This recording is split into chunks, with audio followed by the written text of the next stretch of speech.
porter l'épée, il sait porter la croix. Ton histoire est une épopée des plus brillants exploits. Et ta valeur, deux fois trempée, protégera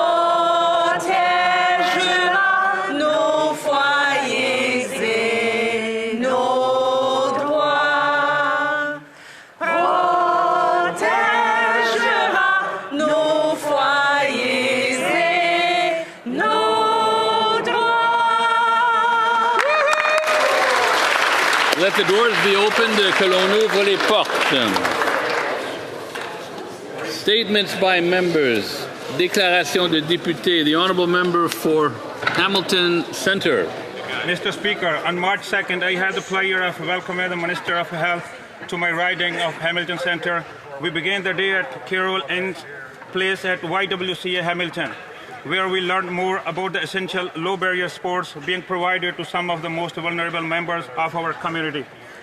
We then visited Womankind Addiction Service to see the important work being done to support women on their journey towards recovery and stability. We ended the day with doctors from Hamilton General Hospital and professors from McMaster University for a meaningful discussion about the future of healthcare and strengthening mental health sports in our communities. Mr. Speaker, Hamilton continues to emerge as a leading health sciences hub. With the dedication of our frontline workers, researchers, and community organizations, I'm confident that the work happening in Hamilton today will help build a healthier and stronger Canada tomorrow. Bravo. Thank you. The honourable member for Regina Louvain. Thank you, Mr. Speaker. Last Saturday, my wife Larissa and I, along with my fellow Conservatives, the honourable members from Regina Wascana and Regina Capel, had the pleasure of attending the 32nd annual Evening in Greece, a signature cultural fundraiser supporting the Hospitals of Regina Foundation and the Autism Resource Centre. It's an amazing event filled with live music, outstanding Greek cuisine, and of course, the traditional breaking of plates. Put on by the St. Paul's Greek Orthodox community of Regina, over its 30-year history, the gala has raised more than $3 million to support healthcare and community programs in Regina and area. We keep this marked on our calendar every year because it's such an amazing event. A big thank you to the local Greek community, the sponsors, and everyone who worked so hard behind the scenes to make this event a success year after year. Thank you very much. Opa! The honourable member for Mississauga, Erin Mills.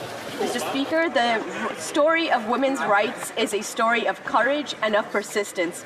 From suffragettes who fought for our right to vote, to Olympians representing Canada, to women leading in STEM, generations of women have pushed our country forward. Today, under our Prime Minister's leadership, Canada now has the largest women's caucus in our history, something that we should all be proud of. But we also know that the work must continue. Women around the world still face barriers to leadership. Oh my God, why does it keep... Wage gaps and gender-based Hold on, I'm gonna violence. refresh it real quick. Indigenous and racialized women continue to face even greater challenges. So while we recognize the progress that we have made, we must keep working until every woman and girl can live safely, lead freely, and stand equal in every part of society, because no woman should have to fight for the rights that she already deserves. Thank you, Mr. Speaker. The honourable member for Yellowhead. Mr. Speaker, last week I attended the Rocky Mountain House Denim and Diamonds Chamber event, where Albertans' own Paul Brandt shared the powerful story behind the Not in My City organization and its mission to combat human trafficking in Canada. Founded in 2017, Not in My City has grown into a national movement that raises awareness, connects law enforcement and community partners, and equips Canadians to recognize the signs of exploitation. Today, more than 20,000 people have completed its training, and their team works with over 40 airports across Canada to help identify trafficking, which is often described as modern-day slavery. It's one of the fastest growing crimes in the world, targeting some of the most vulnerable members of our communities. Awareness saves lives. I encourage Canadians to visit their website, take their training, and learn to recognize the warning signs and join the efforts to protect those at risk. Together, we can end human trafficking in Canada. Good job,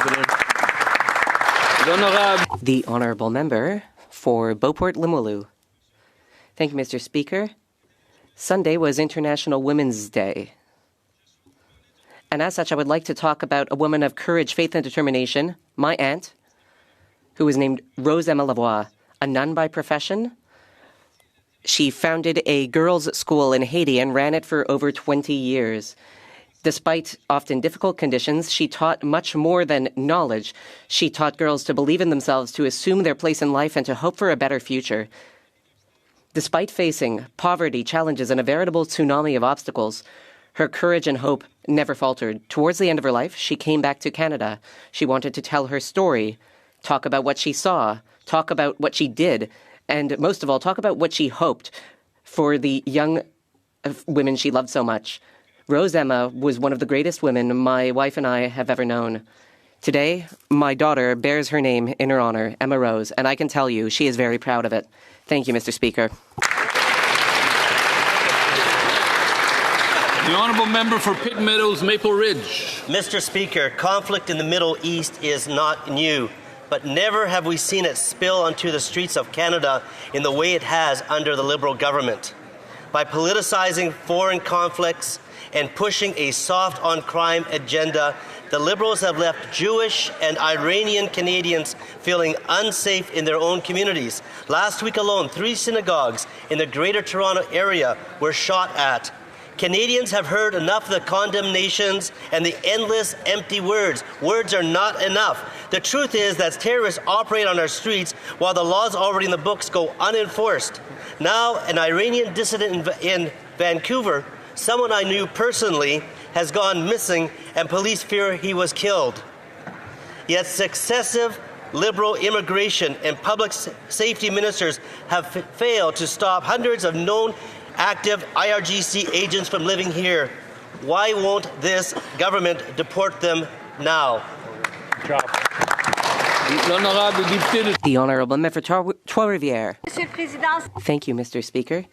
I am pleased to rise today to mark World Plumbing Day. Plumbers play an essential role in ensuring the safety and well-being of our communities on a daily basis. Their work ensures that clean water flows into our homes, schools, and our workplaces every day.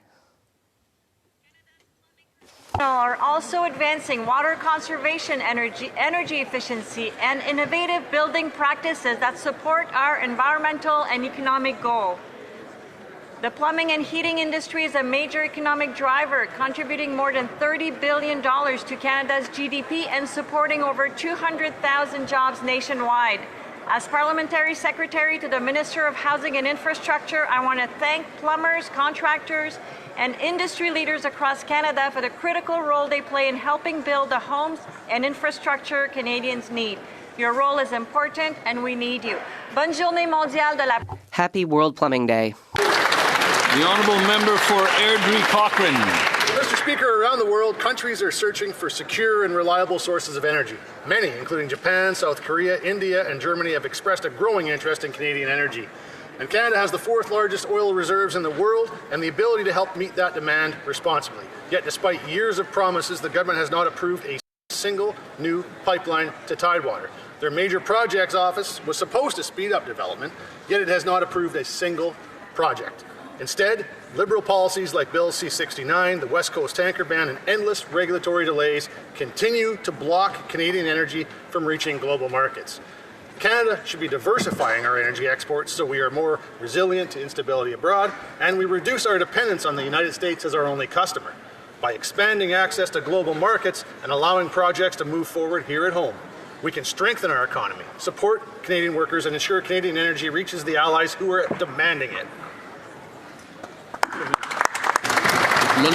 The Honourable Member for Berthier-Maskinongé.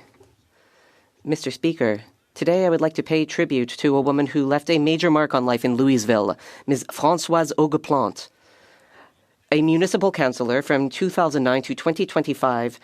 She served with consistency and exemplary generosity for over 16 years.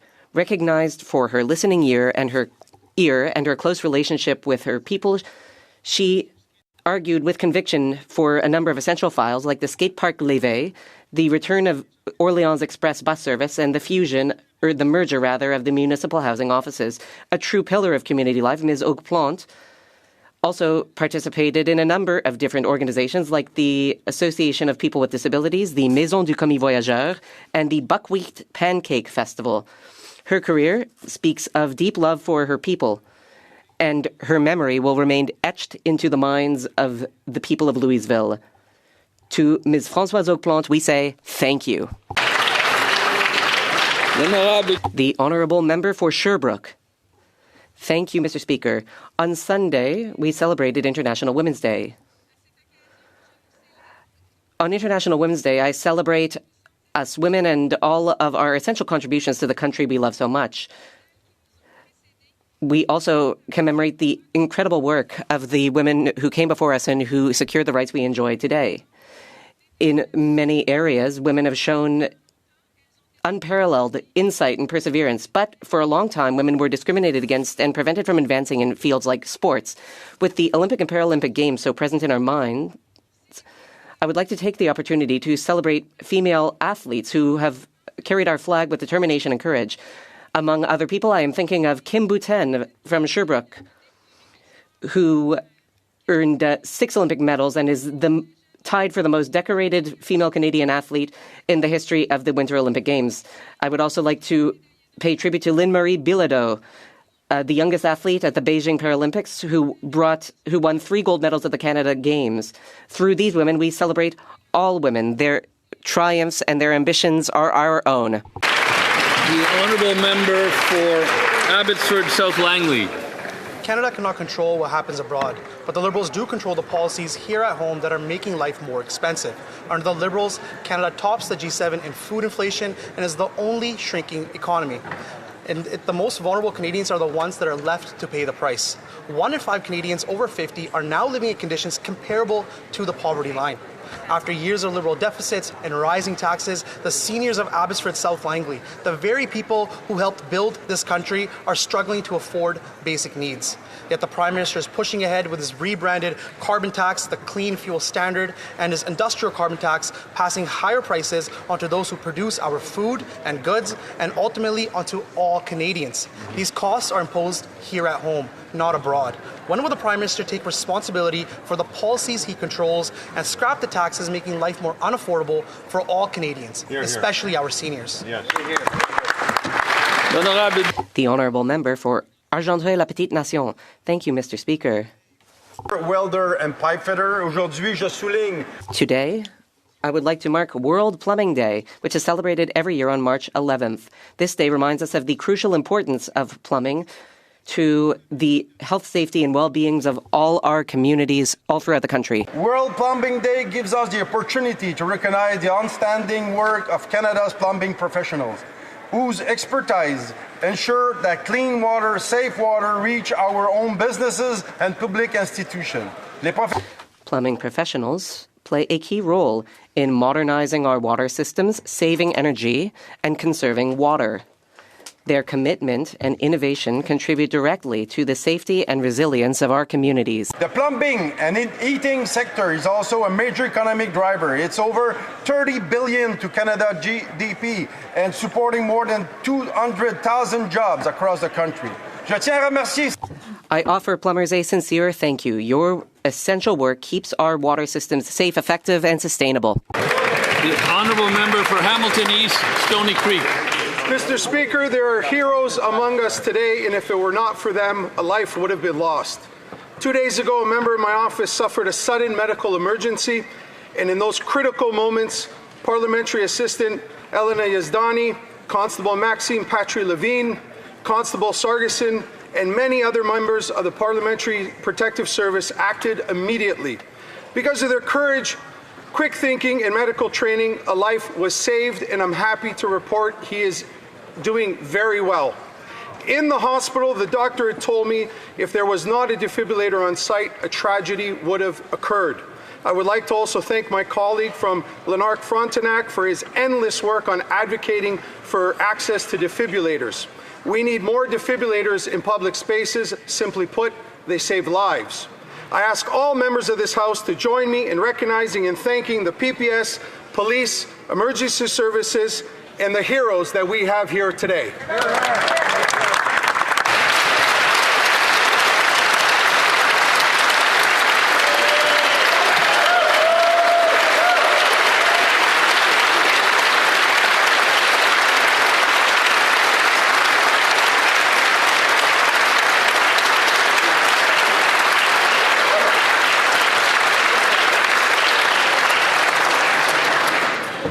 The honourable member for Fleetwood Park Hills. Mr. Speaker, as we celebrate International Women's Day this week, we take time to recognize the many contributions that women make in our communities, our workplaces and families.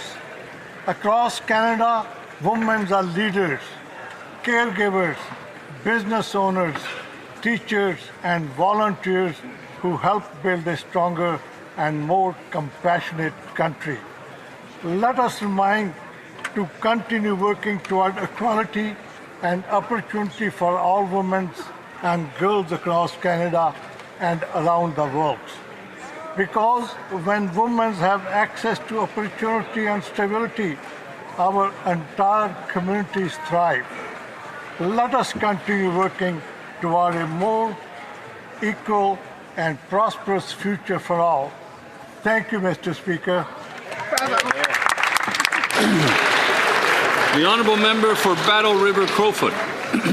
Last month, residents from across Ottawa learned of the loss of the legendary Lowell Green. Lowell was the voice of the common people in the Ottawa Valley on CFRA. Day after day, he would fill the airwaves with the truth that no one else had the courage to speak. He was the voice of the hard-working majority that were so often forgotten by those in power. But it wasn't just his radio show that kept people loving him for 5 decades. He also co-founded Big Brothers of Ottawa, so that now it becomes one of the longest-standing charities that serves children in the capital. His work led to generations of mentors and mentees, bringing up the next generation. Lowell's dedication also helped raise money for the Help Santa Toy Parade, so everyone would have a gift. Oh, what the hell? Dedication also helped raise money for the Help Santa Toy Parade, so everyone would have a gift at Christmas time. He helped save the Centennial Flame, Mr. Speaker, and he raised money for countless other charities. As we join with all of the listeners, the family members and friends, we say rest in peace to the legendary Lowell Green, and may his wonderful legacy live on in the capital and across the country.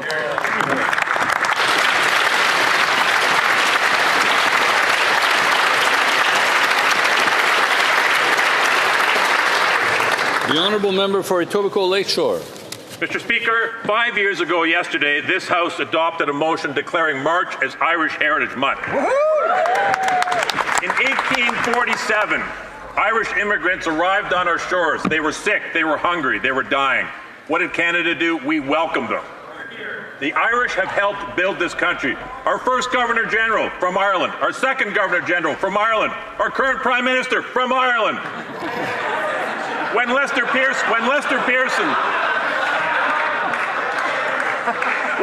Pearson commissioned our new flag, he topped a man by the name of Patrick Reed, who had fought alongside Canadian soldiers in World War II, and the red maple leaf ensign was on their shoulder, and that's what inspired the flag design which we fly so proudly today. When we walk out the doors of this building onto Wellington Street, it's a street named after a man who was born in Grafton Street in downtown Dublin. Canada and Ireland are two great friends. They're two great allies. They share values. There's so much more to do. Mr. Speaker, I want to celebrate this month because Canadian-Irish history is Canadian history. Sláinte, Mr. Speaker.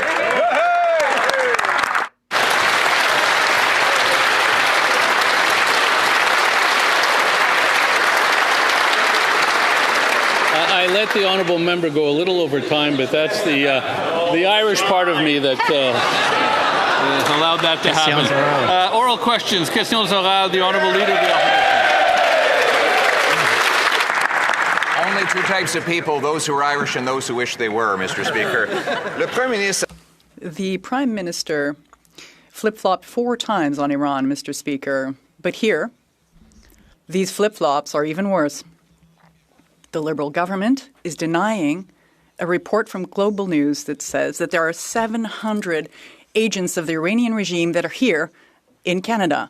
Yesterday, they admitted that 239 of them have had their visas withdrawn, but only 1 has been removed. So there are about 238 regime agents here in Canada. And when we see terrorist attacks against synagogues and elsewhere, we wonder, will the Prime Minister flip-flop again? Or will he explain to us how many agents of the Iranian government are here threatening Canadians?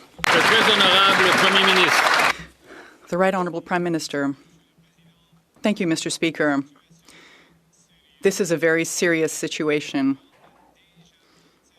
The government has already prevented 10,000 Revolutionary Guard members from this country. There are 170 investigations underway, and as the Minister of Public Safety just said, there are 28 that are currently being reviewed intensively. The opposition. Mr. Speaker, the Prime Minister had 4 flip-flops on Iran in just the same number of days. This is a pattern.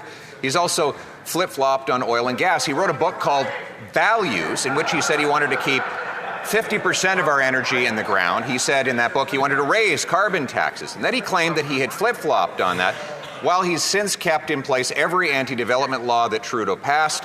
He has renamed the carbon tax, and he's brought in an industrial carbon tax that has driven away an $8 billion project. So will he flip-flop again, reverse these Liberal policies so that we can actually supply the world with the energy it needs in this critical time? The Right Honourable Prime Minister. Mr. Speaker, I appreciate receiving this gift on this day honoring Ireland. Canada is increased at record levels our oil exports. Canada has approved under this government Silicim. Canada has approved and started one of the biggest LNG. Canada is working to the lowest carbon LNG and the lowest carbon oil exports in the world. We will maintain and increase our competitive position. We're driving straight forward. Hear, hear. The Honourable Leader of the Opposition. Speaker, he's driving in circles. He said that he did not want, he wanted to keep 50% of our oil in the ground. He supported blocking the pipeline to the Pacific. He's not approved a single oil pipeline, and his major projects office has not approved a project of any kind. He's just tried to take credit for a project approved by Prime Minister Harper. Next, he'll be trying to claim credit for the Canadian Pacific Railway. So will the Prime Minister flip-flop again? Reverse his support of an industrial carbon tax, the Liberal anti-development laws, and get out of the way so that we can build pipelines to the Pacific, power paychecks for our people. The Right Honourable Prime Minister. Mr. Speaker, as I said in my book, as it is the policy of this government, we want the lowest risk, the lowest carbon, the lowest cost oil and gas, and that's what makes ours competitive. That's the story of Canadian LNG. That's the story of the MOU with Alberta. That is the story of Bay du Nord. That is how you drive the country forward, not off a cliff like the member opposite. I'm hearing a little too much of the member for Vernon Lake Country Monastery. The Honourable Leader of the Opposition. Mr. Speaker, the world cannot put meaningless pieces of paper and meaningless MOUs in their gas tanks. They need real energy that comes out of our ground. The Prime Minister said he wants to keep it in the ground. And yet today we had the hilarious spectacle of the Liberal Natural Resource Minister saying Canada will do what it can to help with its stockpiles for the current energy shortage. Our stockpiles are zero, Mr. Speaker. So will the Prime Minister flip-flop again, adopt my policy that we should have a strategic oil and mineral reserve so that we can supply the world in the future? The Right Honourable Prime Minister. Mr. Speaker, there's many policies of the member opposite I will not adopt. One of them is flip-flopping, jumping around, searching for ridings every election. The second thing I will not adopt is the importance of having the most competitive oil and gas in the world. Our oil exports have never been higher under this government, over 5 million barrels per day, and they will increase because they will be low carbon, low cost, low risk. Hear, hear, hear.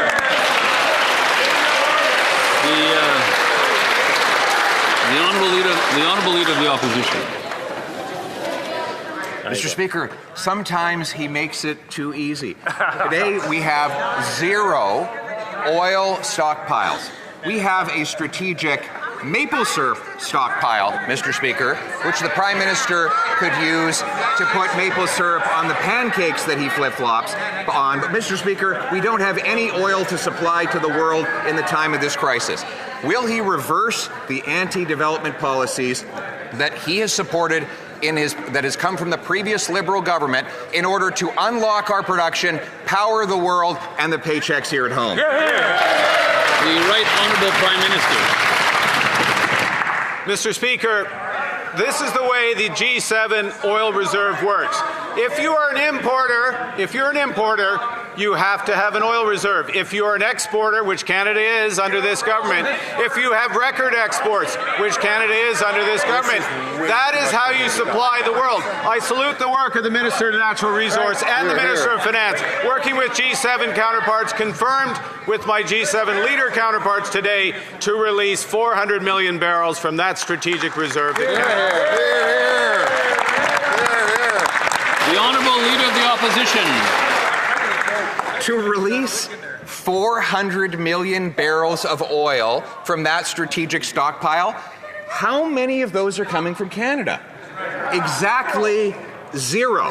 And the Prime Minister's excuse, the reason why we have no stockpiles, he says, is because we're a producer of oil. This is exactly the opposite of logic. The United States is a producer of oil. They have stockpiles.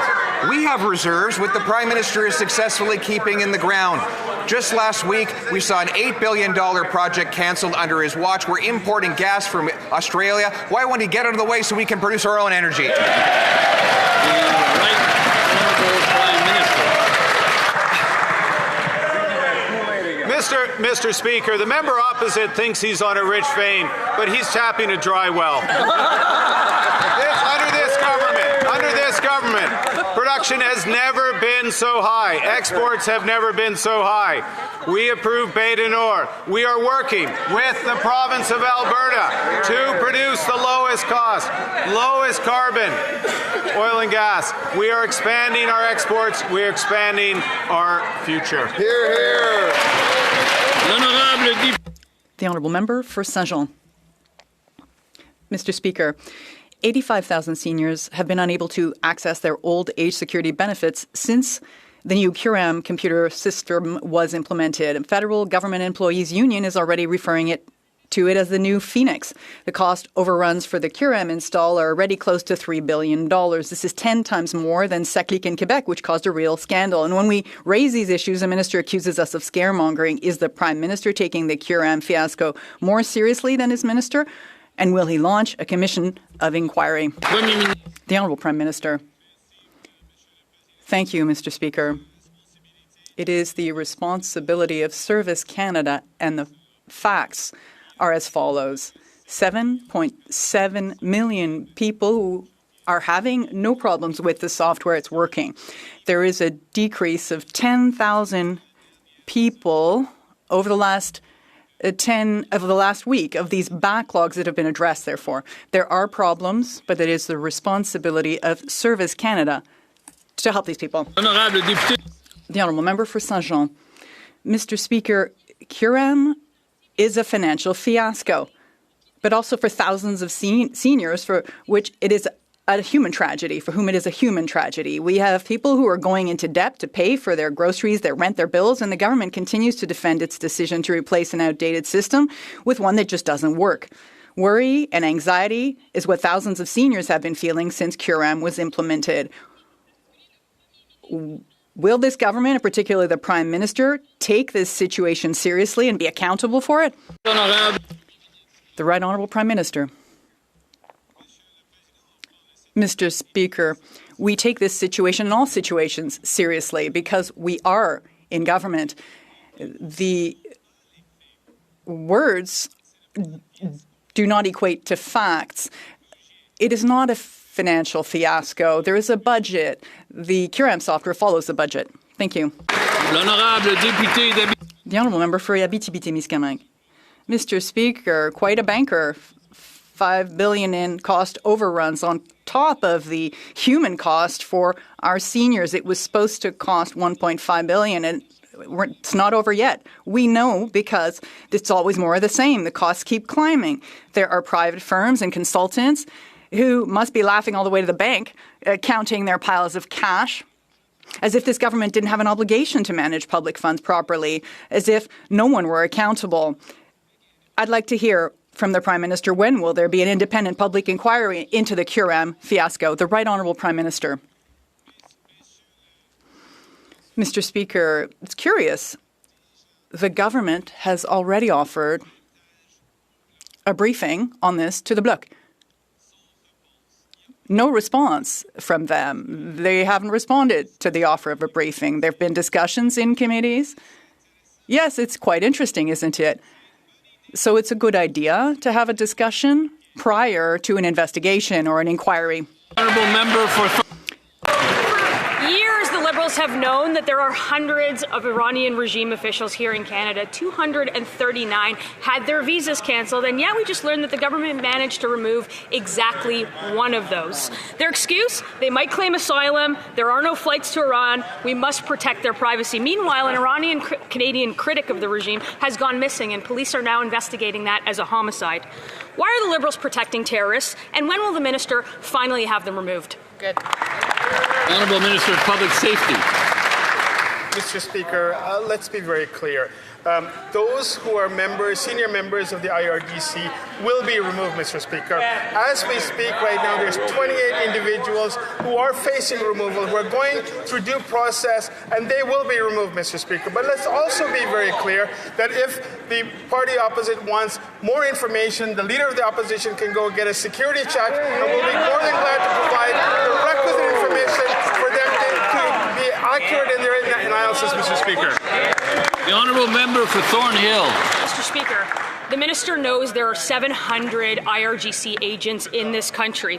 And those are just the ones we know about. The minister knows that dissidents are being threatened. He knows that activist businesses are being shot out. And he knows that intimidation is happening under his watch. And yet, after 3.5 years, the Liberals have deported exactly one of those terrorists. So will the minister commit to returning to this House within 1 week with a plan to expel more than just one activist, regime activist? Minister. Mr. Speaker, the Canada Border Service Agency is working diligently to ensure the safety and security of Canadians, including the removal of 28. Those are going through the process of being removed, Mr. Speaker. Canada has identified the IRGC as a listed terrorist entity under Canadian law. We have listed Iran as a state sponsor of terrorism. We will continue to ensure the security of Canadians by removing those who are inadmissible, Mr. Speaker. The Honourable Member for Calgary Nose Hill. Mahdi Naziri ran the Iranian regime's hardline propaganda newspaper and held other very senior positions within the Iranian regime. Yet the Liberals let him enter Canada on a visitor visa, and then they let him stay here. Earlier today, the minister claimed that Global News' reporting was false and that there aren't 700 Iranian agents in Canada. So I'll ask the minister to be clear. How many senior Iranian officials like Mahdi Naziri are in Canada? The Honourable Minister of Public Safety. Mr. Speaker, there are 28 current ongoing investigations that are going through our legal system, and they are deemed to be senior members of the IRDC. Canada Border Service Agency is taking diligent effort to have them removed. But let's also be clear. We need to work with facts, Mr. Speaker. 700 IRGC members is not facts. It is contrived by the Conservative Party. But I will more than glad to offer a briefing to the Leader of the Opposition if he gets a security clearance, Mr. Speaker. The honourable member for Calgary Knowles Hill. The reality is that number was reported by a credible Canadian news outlet. The minister won't answer how many are here, and there's a loophole. There is a loophole in the law that allows senior propagandists, senior officials of the Iranian regime, like Maddie Naziri, to stay in Canada. And the Liberals are just letting this happen. They're letting the IRB say, yep, senior propagandists, Iranian officials who subjugate women stay in Canada. The law needs to change. Will the minister agree to our common sense Conservative proposal to table within a week a plan to review these loopholes and ensure that officials are deported? The Honourable Minister of Public Safety.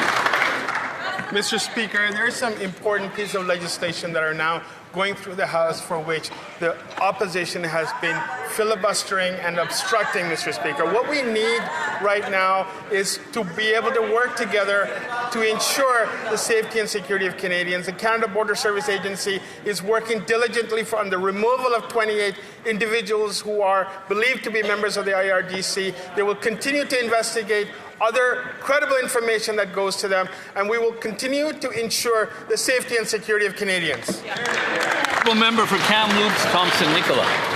Mr. Speaker, Canadians have compassion over world events, and sometimes those world events spill onto Canadian streets. Such is the case with the situation in Iran. 3 synagogues in Toronto shot up within the last few days. 1 Iranian dissident kidnapped, and it's now a homicide investigation. Only 1 Iranian regime official has been deported. So the question is this: will the Liberals agree to table a plan within the next week to show Canadians how they will deal with this Iranian issue so Canadians can walk their streets safely? Honourable Minister of Justice. Mr. Speaker, my honourable colleague raised a number of issues in his question. One is the reality that many communities are facing when it comes to violence committed against their community of faith. We are all aghast at the horrors of the shooting that's taken place against synagogues in Canada over the last number of weeks, but it's important that we take action to actually provide solace to the communities who are facing such serious public safety threats. This includes funding to help protect the institutions where people practice their faith and pray, but it also includes legislative efforts that will more severely punish hate crimes in this country, including hate crimes committed against communities of faith. Members of this House have an opportunity to support the Combating Hate Act to help provide such protection to communities. I hope we can count on theirs.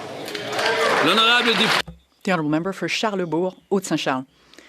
Mr. Speaker, the Liberals have known for years that there are Iranian regime agents that are here in Canada, yet this week we learned that they've deported only 1 of the 230 cancelled visa holders. And representatives of the Liberal government told the Standing Committee on Immigration they couldn't remove Iranian regime officials because they were allowed to apply for asylum and that their privacy had to be protected. Well, what is the plan to deport these scoundrels from our country? The Honourable Government House Leader. Mr. Speaker, the Minister of Public Safety just expressed exactly what is being done to remove these individuals who are suspected of these actions. I would urge the colleague to support our Bill C9, which is before the House in our election platform. If I'm not mistaken, also in theirs, we committed to protecting communities of faith, temples, synagogues, mosques in Canada. Legislation is before this House. Will the member opposite and his colleagues vote in favour of this very electoral commitment they have? The member for Charlebourg, Haute-Saint-Charles. What we've heard from the Minister of Public Safety is very little compared to what he actually needs to get done. But today we submitted some clear plans to the government. We're asking for the government to urgently enforce deportation orders against Iranian regime agents, assess the level of terrorist threat in Canada that hasn't been changed since 2014, stop approving any asylum applications without a face-to-face interview. Will the government table a plan in the next 7 days to take action against this Iranian regime here in Canada? Yes or no? Mr. Speaker, the government has designated that segment of the Iranian community as a terrorist entity. The Minister of Public Safety is taking serious measures to respond to the situation underway. But I repeat my question to the honourable colleague. He committed, like I did, like all of us, to protecting communities of faith in Canada, community centres, Jewish businesses and Muslim businesses, the temples, synagogues. Mr. Speaker, will the member and his colleagues answer yes, say yes to these communities? The honourable member from Mirabel. Mr. Speaker, the people of Terrebonne are concerned about expropriations related to the high-speed rail project, and they're right.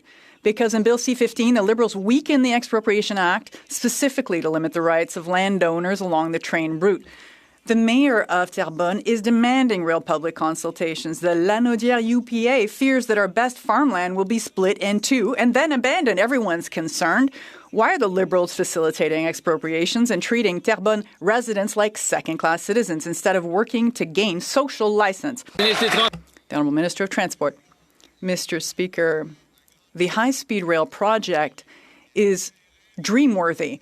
It is a dream for residents in Terrebonne. It's dream-worthy for entire communities through Quebec and Ontario. We're going to be able to radically change things for the people in these regions. 40% of Canadians, including in Terrebonne, are for it. We will be respecting standards and ensuring social acceptability or license for sure, but we will certainly be moving forward with the high-speed rail in Canada. The honourable member for Mirabel. Mr. Speaker, while the minister is dreaming over there to try to reassure people of Terrebonne, it's the CEO of Alto has confirmed to the media that there will be expropriations. It's not reassuring in the least. And he hopes, the CEO hopes, that it won't be their main tool, the expropriation that is. In other words, they'll make offers to Terrebonne residents along the route, and if they're not happy, Alto will use the tools provided by the Liberals under Bill C-15 to expropriate them. That's not agreement by mutual consent. Why don't the Liberals include Terrebonne residents in the project instead of threatening them? Les Terrebonniens. Mr. Speaker, the residents of Terrebonne, Quebecers, Ontarians, and Canadians all are dreaming of this technology. We will be doing this appropriately. We will consult landowners, consult with mayors, representatives, agricultural groups. We will do this with respect for all of these groups, and we will arrive at something that is high-end technology, that is the pride of Canada, that will change things for our communities. That is what high-speed rail is about, Mr. Speaker. For York Centre. Last week, 3 synagogues were shot at in Toronto. The war abroad is spilling onto our streets, while hundreds of Iranian agents are operating in Canada. Conservatives are calling on Liberals to table a plan within a week to enforce deportation of Iranian officials, to disrupt Iranian efforts to launder money, and reevaluate Canada's terrorism threat level. Will the Liberals stop the Iranian regime here at home, or will Canada remain a playground for the Revolutionary Guard? Hear, hear. The Honourable Minister of Justice. Mr. Speaker, again, my colleague, like one of the previous questioners, raised the very real challenge of communities that are facing hate crimes, including synagogues that are being shot up in this country. We have efforts to intimidate and obstruct people from practicing their faith, not just at synagogues, but at temples, at mosques, at our churches. We need to do more to ensure that people can live freely, not just enjoy rights that are written on paper, that are actually enjoyed in communities. This includes adopting new laws that will criminalize certain behaviors that target people on the basis of their faith. We have an opportunity to support the Combating Hate Act to deliver this outcome now for Canadians. I hope that Conservative members will join us. The Honourable Member for York Centre.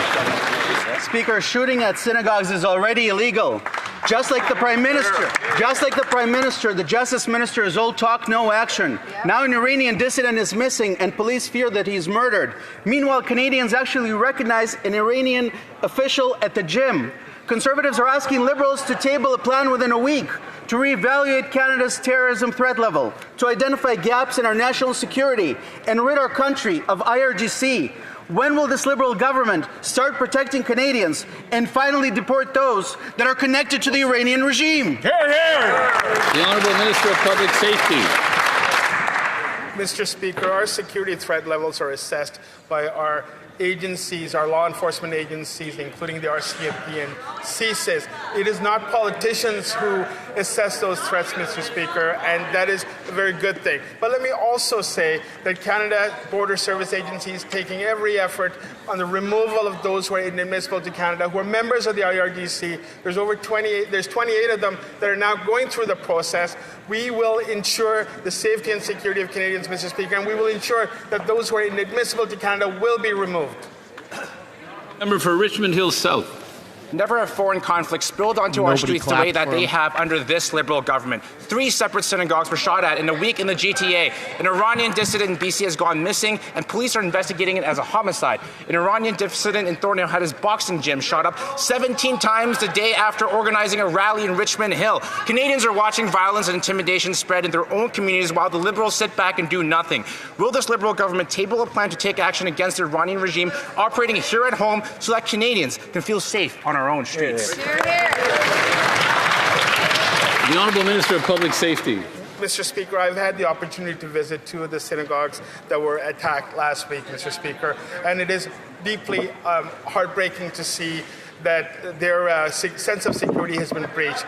As a government, we're taking decisive action, including $10 million that was just announced to ensure the coordination of security efforts in places of worship as well as other community centers within the Jewish community. But that's not enough, Mr. Speaker. We also have legislation in front of the House, which is C9, which the Jewish community has been asking for us to pass, and I urge the party opposite to pass it forthwith. The Honourable Member for Richmond Hill South. Mr. Speaker, Canadians don't need more photo ops, they need results. This week we learned the Liberals have only removed 1 IRGC official after nearly 4 years. At the House Immigration Committee, Liberal officials said that they couldn't deport them because there were no flights to Iran and because they needed to protect their privacy. Conservatives are calling for the enforcement of deportation orders for Iranian regime officials, close loopholes which allow human rights abusers to be admitted, and crack down on the regime money laundering in Canada. I'm going to ask again, when will this Liberal government implement the Foreign Influence Registry, stop rubber stamping refugee claims without in-person interviews, and finally deport the regime agents terrorizing our community? The Honourable Minister of Justice. Mr. Speaker, as has been litigated during the debate in this chamber already today, the IRGC has been listed, and that carries with it certain consequences about the inadmissibility of certain individuals. Their files are reviewed, and people who are not allowed to remain in Canada will in fact be removed. The concern underlying the questions in the House of Commons today, though, have to do with the safety of Canadians, including the safety of Jewish Canadians to practice their faith freely during a context where synagogues are being shot up. There is a piece of legislation, the Combating Hate Act, Bill C9, that has been before this House. We have an opportunity to offer protection that communities are asking for. It is a shame that the party opposite will not listen to Jewish Canadians and do what they're asking. The Honourable Member for Windsor West. Mr. Speaker, Canada's sovereignty is not negotiable, but foreign conflicts are spilling onto our streets. 3 synagogues have been shot up this past week. An Iranian dissident has disappeared and police think he may have been killed. But the Liberals are patting themselves on the back because they removed 1 Iranian official linked to the IRGC. There's hundreds more on our streets. The number 1 job of any government is to protect its citizens. They're not doing that.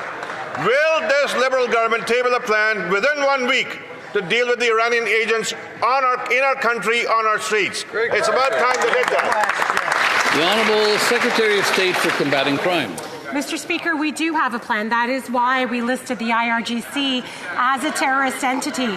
This provides our law enforcement and CBSA with the tools to hold people inadmissible in our country and then remove them. CBSA is working through the files, and they are removing those with links to the IRGC, Mr. Speaker. This is the plan. Along with that, we are protecting our institutions. We just made an announcement for $10 million extra today to make sure that our religious communities are safe. Honourable Member for Nunavut.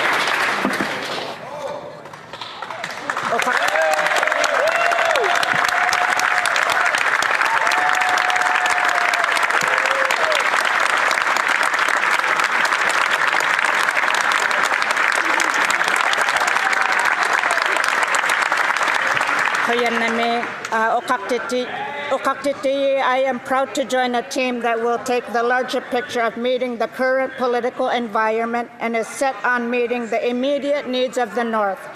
Northerners know that food security is about more getting foods on the shelves.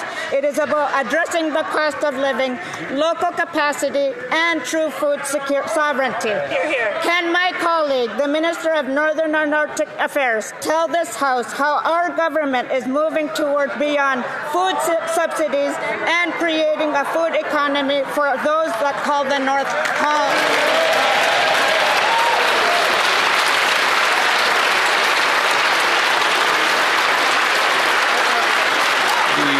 Honourable Minister of Northern and Arctic Affairs.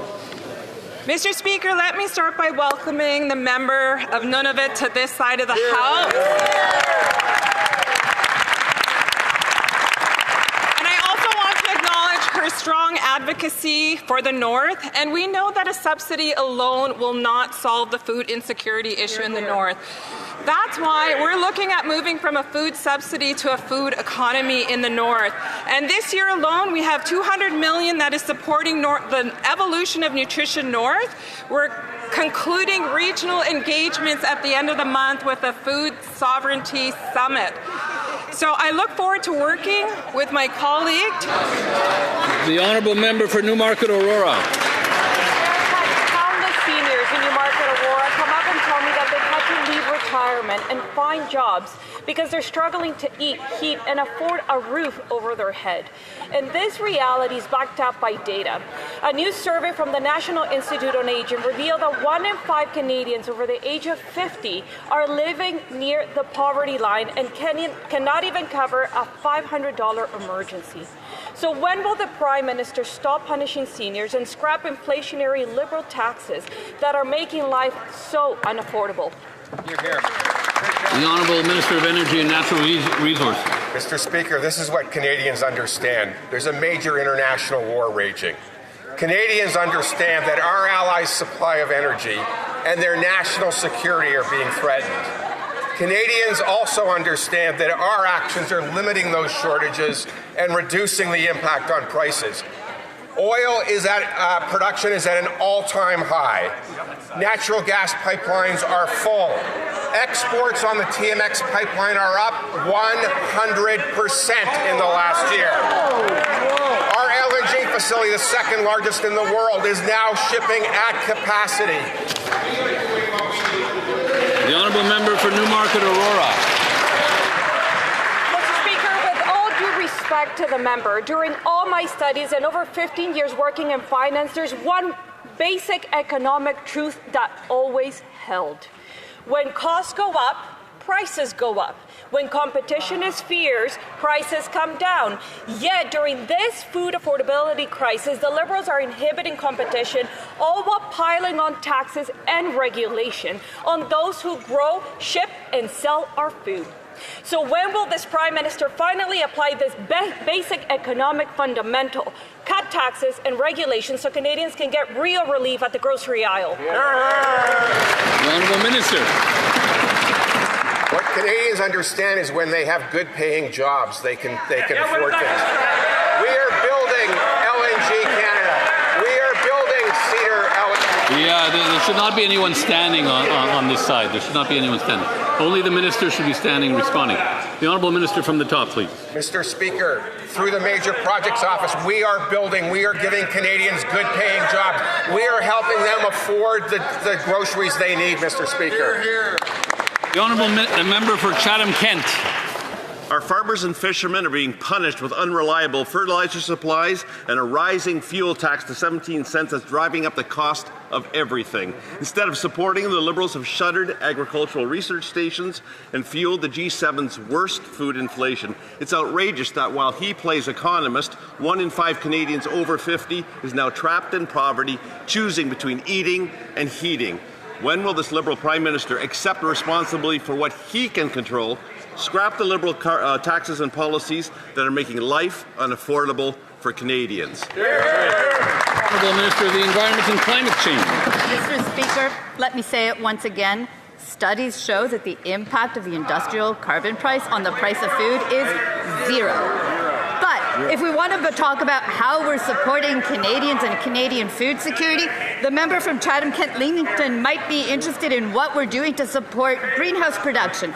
It's a big thing in his area, helping farmers in his areas. We're supporting greenhouse farmers with investments and tax incentives to increase capacity and production. That will help Canadian food security. And if you want to talk about taxes, the first thing that this government did, we cut them. Excellent. The honourable member for Chatham-Kent.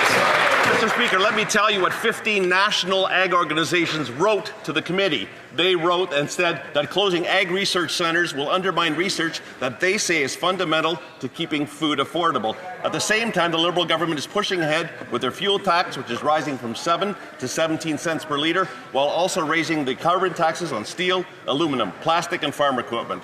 All of these Liberal decisions have a direct impact on Canada's ag sector, causing production costs to rise, which get passed on to Canadians at the grocery store. These costs are imposed at home, not abroad. When will these Liberals stop driving up food prices for Canadians? The Honourable Minister of Agriculture and Agri-Food. Thank you, Mr. Speaker. Mr. Speaker, we can't continue down the path. We must change our direction and relevance to research, Mr. Speaker. Let me quote some of the numbers, Mr. Speaker, over the past few years. The research and development system is becoming less diverse. Public investment in agriculture knowledge generation, which includes R&D, has declined by 15%. Private sector outsourced R&D to universities is down 77%. And the number of enterprises conducting research and development has shrunk by 30%. If the other side want to continue down this path, it will put us at an unfair advantage politically, economically, and universally. Thank you, Mr. Speaker. The honourable member for Cambridge. Mr. Speaker, a community member wrote to me about what they are seeing every day. Frail seniors standing outside grocery stores begging for help.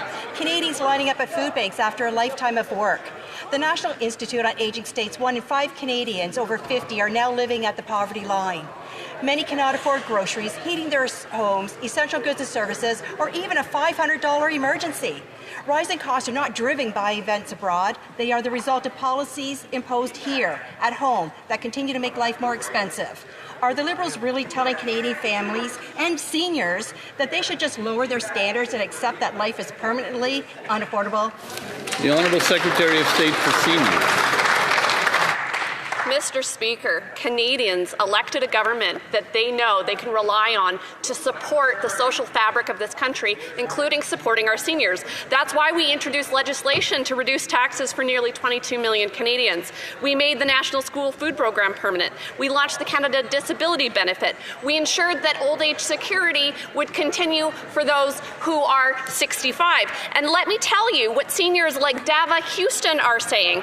I'm seeing a lot of talk from the Conservatives about the grocery rebate helping no one. As a senior, I disagree. This benefit is specifically targeted to help those of us on fixed incomes. The honourable member for Hastings, Lennox and Addington, Tyendinaga. 1 in 5 seniors can't afford necessities like food and housing. Women, renters and seniors with health challenges are being hit the hardest, living at conditions comparable to the poverty line, Mr. Speaker. This Liberal government often blames global pressures when the fact is Canada has the worst food price inflation in the G7. Their Prime Minister's rebranded carbon tax, now increasing to 17 cents a litre, is a policy entirely within his control. Will the Prime Minister take responsibility, scrap the tax and cut regulations that are driving up the food prices and start making life more affordable for Canadians that are struggling? The Honourable Minister of Jobs and Families. Speaker, just yesterday I heard a Conservative member of Parliament say that helping people was ideological. So maybe they should get together and talk to each other. Because if you think that helping people fix their teeth is ideological, or feeding a hungry kid at school is ideological, or cutting taxes is ideological, or having childcare that costs people $16,000 less a year is ideological, then I actually think you're out to lunch. Speaker are out to lunch. Certainly not You're me. out to lunch, Speaker. Certainly not. The member didn't mean me. Buckley might be out to lunch, but not the honourable member for Richmond Centre, Marlpole. Mr. Speaker, what happens abroad may be beyond our control, but the Liberal policies making life more expensive are not. Our seniors are paying the price. seniors being forced to work with retirement slipping further out of reach. The National Institute on Aging reports that 1 in 5 Canadians over 50 is now living on the poverty line. Yet the Liberals are making it worse by sneaking in carbon taxes that drive up the price of essentials.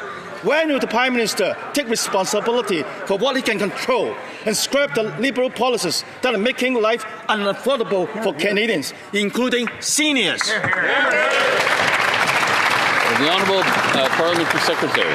The member talks about seniors who are struggling in his community. They're struggling in my community too. We have to acknowledge that. At the same time, what do we do to help those seniors? We put forward a serious plan for the future, an opportunities agenda that is focused on getting our resources to market, building up the infrastructure to do it. That's how you build an opportunities agenda, as I say, that has purchasing power attached to it because it leads to jobs. We talk about the programs, pensions that they want to cut, by the way. All of that relies on a strong economy. That's exactly what this government is focused on delivering. The Honourable Member for Bellechasse-Chemin-Lévis.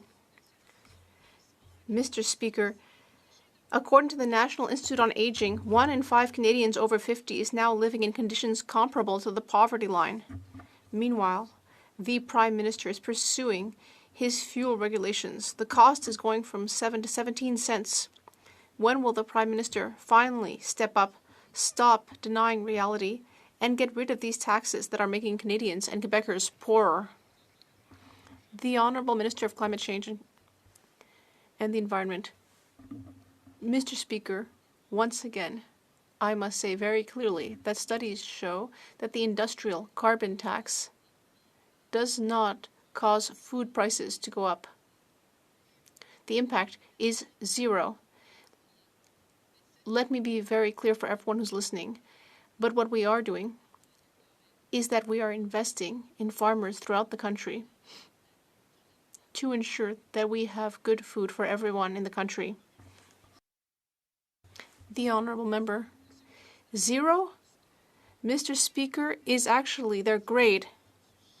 Canada has the worst food inflation in the G7, and the government keeps ratcheting up the industrial carbon tax on steel, aluminum, plastics, and agricultural equipment, which is making costs go up throughout the supply chain. When will the government finally get rid of these taxes on food so that Canadians can finally have a more affordable lifestyle? The Honourable Secretary of State. Well, I don't think our score is zero, Mr. Speaker.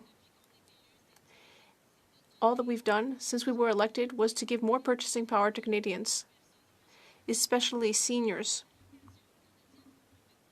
Once again, the Canada Child Benefit, yes, that's not for seniors, but it does represent significant gain in purchasing power. And more recently, the groceries benefit will give people more purchasing power to help them face the current global situation, as everyone knows. The Honourable Member for Mont-Saint-Bruno-L'Acadie. Mr. Speaker, our government is working hard to help all Canadians find a place to live. Recently, a project for seniors opened in Drummondville. Can the Minister tell the House how this project will help seniors? The Honourable Minister of Housing and Infrastructure. Thank you for the question. The Drummondville project is a real milestone for affordable housing for seniors, with 100 units now open. The new building is part of our efforts to make housing more accessible. It represents concrete progress Turn this up a bit. to meet the needs of seniors in the region. Interpreter's And quiet. I would encourage all of my colleagues to support the Build Canada Homes Act to give us more tools. The Honourable Member for Riding Mountain. Mr. Speaker, a peer-reviewed study published yesterday in a world-leading scientific journal found that closing a supervised drug consumption site led to no increase in deaths and no increase in emergency room visits. In fact, after the drug site closed, users were more likely to access life-saving addiction treatment. Every single drug consumption site in Canada exists only because the health minister approved them under federal law.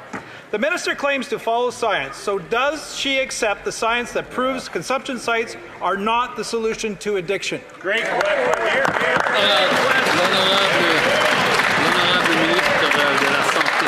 Merci, Monsieur le Président. Comme mon collègue le sait déjà, je l'ai répété plusieurs fois, il n'y a pas une seule solution pour résoudre cette crise. Translation. Et c'est sûr, il y a différentes recherches qui montrent plusieurs résultats. L'interprétation ne fonctionnait pas. Est-ce que... The interpreter apologizes. The microphone was off. Interpretation is back. From the beginning again, please. Thank you, Mr. Speaker. As I've told my colleagues several times, a number of different studies show different results on the matter of supervised consumption sites. And as my colleague knows, there is not one single solution to this question. Supervised consumption sites are there to save lives, which doesn't mean that we can't also have other kinds of treatment. Everything can be done at the same time. Mr. Speaker, this is the first study in Canada to use individual-level linkable health data. That means for the first time, we can see exactly what happened to the people who use these sites. Every drug consumption site in Canada operates under an exemption granted by the federal health minister. So, if the research now says that closing a drug consumption site leads to more people getting life-saving treatment and no increase to deaths, why on earth is this minister still approving them? Here. Thank you, Mr. Speaker. My colleagues should know that the exemptions are when the provinces that fund the supervised consumption sites fund those projects after consultation with their own stakeholders. As I've said before, yes, we are saving lives with these sites, but also we are working hard on treatment. The Honourable Member for Montmorency Charlevoix. Mr. Speaker, this is another failed Liberal drug policy experiment. The Liberals promised that injection sites would reduce overdose deaths. But in BC, deaths have skyrocketed by 400%. And in Quebec, deaths have doubled. More than 50,000 Canadians are dead. And now a key study from Alberta shows that closing an overdose prevention site did not lead to an increase in deaths, and in fact, more people eventually sought treatment. How many Canadians have to die before Liberals finally put an end to this? Admit that they made a mistake, and finally take a different prevention-based approach. The Honourable Minister of Health. Mr. Speaker, it's very clear that we can walk and chew gum at the same time, which means that at the very same time that we can save lives through supervised injection sites, we can also offer treatment and prevention programs. What's very clear is that we are working in close cooperation with all of the provinces in order to reduce drug consumption rates.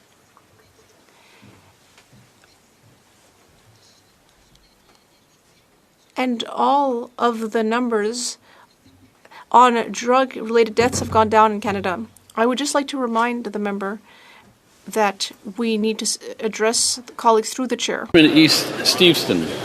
Mr. Speaker, in 2025, the Port of Vancouver had a record-breaking year for exports, moving more Canadian goods to global markets than ever before. This is a point of pride for my city, my constituents in Richmond East, Steveston, who help power this success every day through their work in trade, transportation, and port operations. Could the Minister of International Trade update this House on what this record-setting year at the Port of Vancouver means for Canadian workers and for Canada's growing trade opportunities? The Honourable Minister of International Trade. Mr. Speaker, the member for Richmond, BC has been a tireless champion for the Port of Vancouver and its workers. We're talking about 170 million tons of cargo, the highest in the port's history. That's more exports to China, South Korea, Japan, the Middle East, and more. Non-U.S. exports up by 17% in 2025, and we aren't stopping there, Mr. Speaker. We are signing record number of trade agreements to open new opportunities for the workers that are producing world-class products to get products out the door. This is how we build Canada strong. Thank you, Mr. Speaker. The Honourable Member for Ponoka-Didsbury. Mr. Mr. Speaker, yesterday the Liberals tried to clarify the rules behind their ridiculous gun grab scheme. Canadian soldiers deployed before the gun grab program started will return after the amnesty period ends.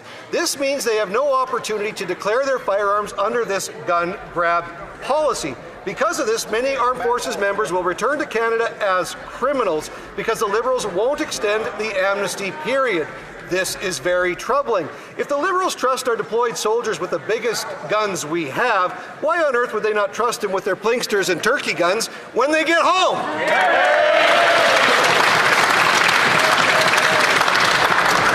The Honourable Minister of Public Safety. Mr. Speaker, I want to thank the over 42,000 firearms that have been enrolled, Mr. Speaker, on the compensation program. Those correspond to individual law-abiding gun owners who are going to abide by the law, Mr. Speaker. The amnesty period, as you're aware, expires on October the 30th, and I look forward to ensuring that those law-abiding gun owners get the compensation that they deserve. The Honourable Member for Vancouver East. The minister told a story about living within a lie in Davos and said the power of the less power starts with honesty. Former Liberal cabinet ministers Alan Rock and Lloyd Axworthy, who are honest with Canada's complicity in the killing of civilians, have come out publicly in support of Bill C-233. They said Parliament now faces a clear choice: maintain an outdated exemption that undermines Canada's credibility, or adopt a modern principles statement that reflects our commitments and responsibilities. Will the Prime Minister be honest with reality and vote yes to Bill C-233? The Honourable Minister of Foreign Affairs. Mr. Speaker, actually the government opposes this bill. Canada has one of the strongest export regimes in the world, with human rights considerations applied to every single permit issued for military goods. The changes proposed in this bill would decimate Canada's defence industry, would weaken Canada's role in NATO, and would jeopardize the capabilities of our Canadian Armed Forces. This bill does not close a loophole, Mr. Speaker. It creates new vulnerabilities. It is irresponsible to propose a bill like this.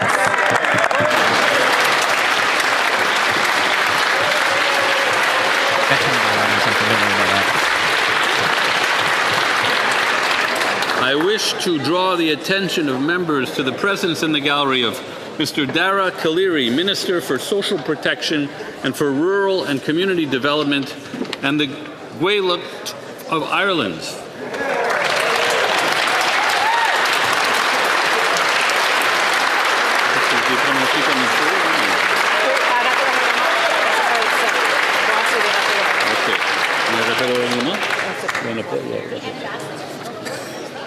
No. It being 3:14, the House will now proceed to the taking of the deferred recorded division on the motion at second reading stage of Bill C-233 under private members' business. Okay, so that's it for question period. I've said a few times in the chat, we've got committee starting in just a little over an hour. So I'll put the link in chat again, and we'll take a bit of a break. Like I say, we got an hour and 15 minutes, and then we're going to watch the Justice Committee. Now, it is scheduled for like 7.5 hours. It's scheduled to go till midnight. I don't think it'll go that long, just based on how Maloney has been chair before. You know, he's always called the meeting adjourned early. So, but if it does go that long, we'll try and catch it as long as we can. We'll stay. I'll stay as long as I can, but we'll see. We'll see how it goes. If you just want to watch question period, if you don't want to watch committee, then I will see you guys tomorrow, 2 p.m. Eastern Standard Time, same time. And yeah, that's that. That's it for today. We do have a lot of committees tomorrow as well. There'll be one in the morning at 11 a.m. that we're going to cover. There's another one in the afternoon at 3:30. So 2 committees tomorrow, before and after question period. So you don't expect they will start right on time? I don't think they will either. So there's the link in chat one more time, guys. I'll see you guys in a little over an hour. Thank you so much for tuning in and watching. And cheers, guys. See you soon.